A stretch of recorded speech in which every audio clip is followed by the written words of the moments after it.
12-এর ভাত গল্প মহাশ্বেতা দেবী লিখেছেন, তোমরা সবাই সাবস্ক্রাইবটা দিয়ে দাও। তোমাদেরকে ভিডিওর নিচে সাবস্ক্রাইবটা জল জল করছে, তোমরা একটা আঙুল দিয়ে প্রেস করো, তাহলে আমার খুবই আনন্দ হবে যে তোমরা সবাই আমার পড়ানোকে সাপোর্ট করছো।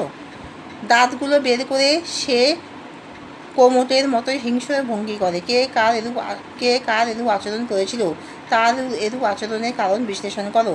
বুড়ো কর্তার মৃত্যুর পরে তার মৃতদেহ শ্মশানের উদ্দেশ্যে নিয়ে যাওয়ার পরে বড় পিসিমার কথায় বাড়ির সব রান্না ভাত ফেলে দিতে হবে, আর ঠিক সেই মুহূর্তে উচ্ছা বিস্তৃত করে নেয়। সে কী করবে? সুন্দরবন থেকে শুধুমাত্র খাবারের সন্ধানে সে এসেছিল শহরের বড় বাড়িতে কাজ করতে, কিন্তু বুড়ো কর্তাকে বাঁচিয়ে রাখার জন্য হোম যজ্ঞ শেষ না হলে খাওয়া হবে না, এই যুক্তিতে সে তার চরম আকাঙ্ক্ষিত খাবার থেকে বঞ্চিত হয়েছিল। এর মধ্যে সে নানা রকম চালের এবং খাবারের গন্ধ তাকে বড় উতলা করে, কিন্তু ভাত জোটেনি উৎসবের। কিন্তু আজ যখন বাসেনি ভাত ফেলতে গেল, তখন উৎসব ভাতের দেখছি নিয়ে সে চির প্রতিজ্ঞা যে করলো যে সে কী করবে। দেখছি নিয়ে প্রথমে হনহনিয়ে হাতটা, তারপর দৌড়ানো শুরু করে।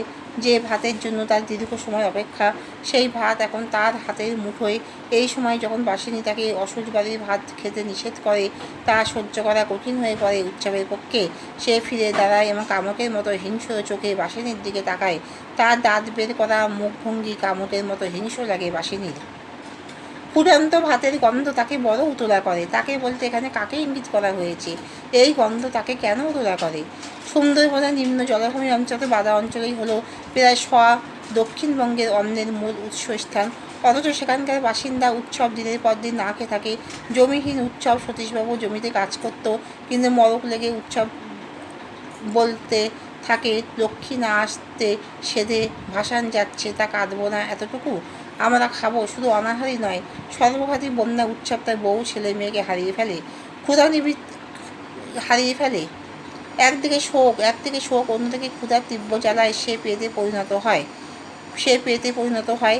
ক্ষুধা নিবৃত্তির জন্য উৎসব বাসিনীর সাহায্যে বড় বাড়িতে এলে ভাতের বিনিময়ে কাঠ কাটার কাজে নিয়োজিত হয়। বড় বাড়িতে অপরিসীম ভাতের গল্প তাকে পাগল করে তোলে, এবং সে জানতে পারে এসব ভাত আসে বাদা অঞ্চল থেকে। কিন্তু উৎসবে বাদায় ভাত নয়, শুধু পুকুলি, গড়ি, কচু শাক, শুষ্নো শাক পাওয়া যায়। আর সেই জন্য উৎসব ভাতের হুতাশে আড়াই মন কাঠ কেটেছিল। বড় বাড়ি থেকে আসা ফুটন্ত ভাতের গন্ধে তার বহুকালে খিদে বেড়ে যায়। উৎসব তাই ভাতের হুতাশে উতলা হয়ে ওঠে। ছোটবাবু কোন চালে ভাত খান? পদ্মজালি। উৎসব বাসিনীর গা সম্পর্কে কে হয়? দাদা হয়। কনকপানি চালের ভাত খান কে? বড়বাবু। ট্রেন ধরে উৎসব প্রথমে কোথায় যাবে ভেবেছিল? ক্যানিংয়ে। কার চাহনি বড় বউয়ের ভালো লাগেনি? উৎসবের ভাত গল্পে কার বিয়ে হয়নি? পিসিমার। তাহলে এখানেই শেষ করলাম।